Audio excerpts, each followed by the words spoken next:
No sooner were the words out of his mouth when Judas, the one of the 12, showed up, and with him a gang of ruffians sent by high priests, religious scholars, and leaders, brandishing swords and clubs.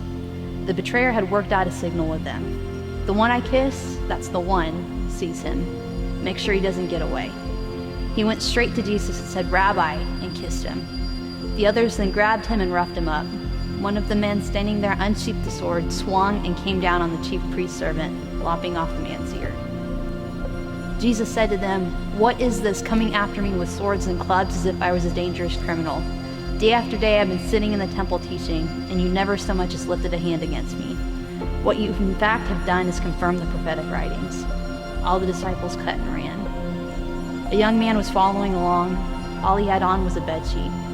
Some of the men grabbed him, but he got away, running off naked, leaving them holding the sheet. They led Jesus to the chief priest, where the high priests, religious leaders, and scholars gathered together. Peter followed at a safe distance until they got to the chief priest's courtyard, where he mingled with the servants and warmed himself at the fire.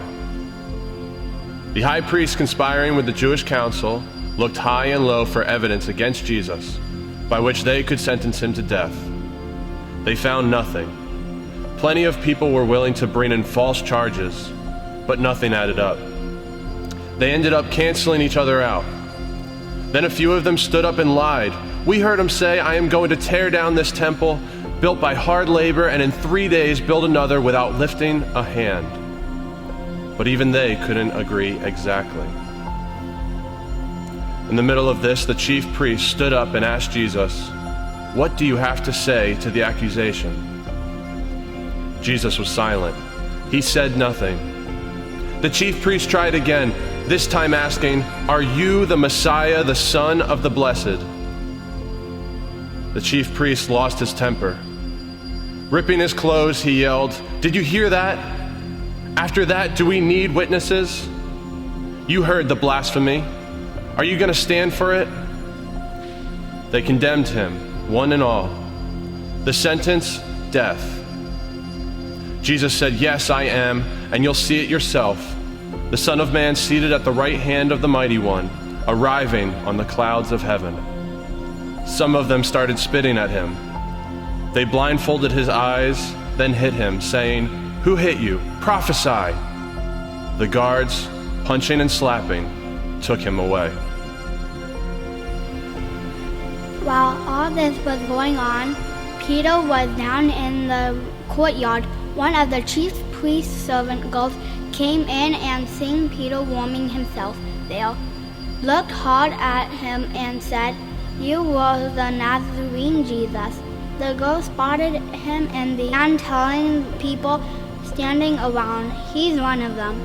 He denied it again. After a little while, the bystanders brought it up again. "You've got to be one of them. You've got Galilee written all over you." Now Peter got really nervous and swore, "I never laid eyes on this man you're talking about." Just then, the rooster crowed a second time. Peter remembered how Jesus had said, "Before a rooster crows twice, you'll deny me 3 times." He collapsed in tears. He denied it. "I don't know what you're talking about." He went out on the porch. A rooster crowed. Standing before Pilate, Pilate asked him, "Are you the king of the Jews?" He answered, "If you say so." The high priest let loose a barrage of accusations. Pilate asked again, "Aren't you going to answer anything?" That's quite a list of accusations. Still, Jesus said nothing. Pilate was impressed, really impressed. It was a custom at the feast to release a prisoner, anyone the people asked for. There was one prisoner called Barabbas, locked up with the insurrectionist who had committed murder during the uprising against Rome. As the crowd came up and began to present its petition for him to release a prisoner, Pilate anticipated them. "Do you want me to release the King of the Jews to you?" Pilate knew by this time it was through sheer spite that the high priest had turned Jesus over to him. But the high priest by then had worked up the crowd to ask for the release of Barabbas. Pilate came back. "So what do I do with this man? You call him King of the Jews." The soldiers took Jesus into the palace, called the Praetorium, and called together the entire brigade. They dressed him up in purple and put a crown plaited from a thorn bush on his head. Then they began their mockery. "Bravo, King of the Jews!" They banged him on the head with a club, spit on him, knelt down in mock worship. And after they had had their fun, they took off the purple cape and put his own clothes back on him. Then they marched out to nail him to the cross. At dawn's first light, the high priests, with the religious leaders and scholars, arranged a conference with the entire Jewish council. After tying Jesus securely, they took him out and presented him to Pilate. They yelled, "Nail him to a cross." Pilate objected, "But for what crime?" But they yelled all the louder, "Nail him to a cross." Pilate gave the crowd what it wanted, set Barabbas free, and turned Jesus over for whipping and crucifixion. The soldiers brought Jesus to Golgotha, meaning Skull Hill. They offered him a mild painkiller, wine mixed with myrrh, but he wouldn't take it, and they nailed him to the cross. They divided up his clothes and threw dice to see who would get them. They nailed him up at 9 o'clock in the morning. The charge against him, the King of the Jews, was printed on a poster. Along with him, they crucified 2 criminals, one to his right, the other to his left. People passing along the road jeered, shaking their heads in mock lament. "You bragged that you could tear down the temple and then rebuild it in 3 days. So show us your stuff. Save yourself. If you're really God's son, come down from that cross." The high priest, along with the religion scholars, were right there, mixing it up with the rest of them, having a great time poking fun at him. He saved others, but he can't save himself. Messiah, is he? King of Israel? Then let him climb down from that cross. We'll all become believers then. Even the men crucified alongside him joined in the mockery. At noon, the sky became extremely dark. The darkness lasted 3 hours. At 3 o'clock, Jesus groaned out of the depths, crying loudly, "Eloi, Eloi, lama sabachthani," which means, my God, why have you abandoned me?" Some of the bystanders who heard him say, "Listen, he's calling for Elijah." Someone ran off, soaked a sponge in sour wine, put it on a stick, and gave it to him to drink, saying, "Let's see if Elijah comes to take him down." But Jesus, with a loud cry, gave his last breath. At that moment, the temple curtain ripped right down the middle. When the Roman captain standing guard in front of him saw that he had quit breathing, he said, "This has to be the Son of God." There was a man walking by, coming from work, Simon from Cyrene, the father of Alexander and Rufus. They made him carry Jesus' cross. Taken to the tomb, there were women watching from a distance, among them Mary Magdalene, Mary the mother of the younger James and Joseph, and Salome.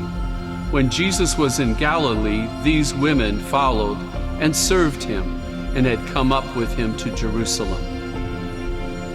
Late in the afternoon, since it was the day of preparation, that is, Sabbath Eve, Joseph of Arimathea, a highly respected member of the Jewish council, came. He was one who lived expectantly on the lookout for the kingdom of God. Working up his courage, he went to Pilate and asked for Jesus' body. Pilate questioned whether he could be dead that soon and called for the captain to verify that he was really dead. Assured by the captain, he gave Joseph the corpse. Having already purchased a linen shroud, Joseph took him down, wrapped him in the shroud, placed him in a tomb that had been cut into the rock, and rolled a large stone across the opening. Mary Magdalene and Mary, mother of Joseph, watched the burial. A Psalm of David. God, my God, why did you dump me miles from nowhere? Doubled up with pain, I call to God all the day long. No answer, nothing. I keep at it all night, tossing and turning. I'm a bucket kicked over and spilled. Every joint in my body has been pulled apart. My heart is a blob of melted wax in my gut. I'm dry as a bone, my tongue black and swollen. They have laid me out for burial in the dirt. Now packs of wild dogs come at me. Thugs gang up on me. They pin me down hand and foot and lock me in a cage. A bag of bones in a cage. Stared at by every passerby. They take my wallet and the shirt off my back, and then throw dice for my clothes.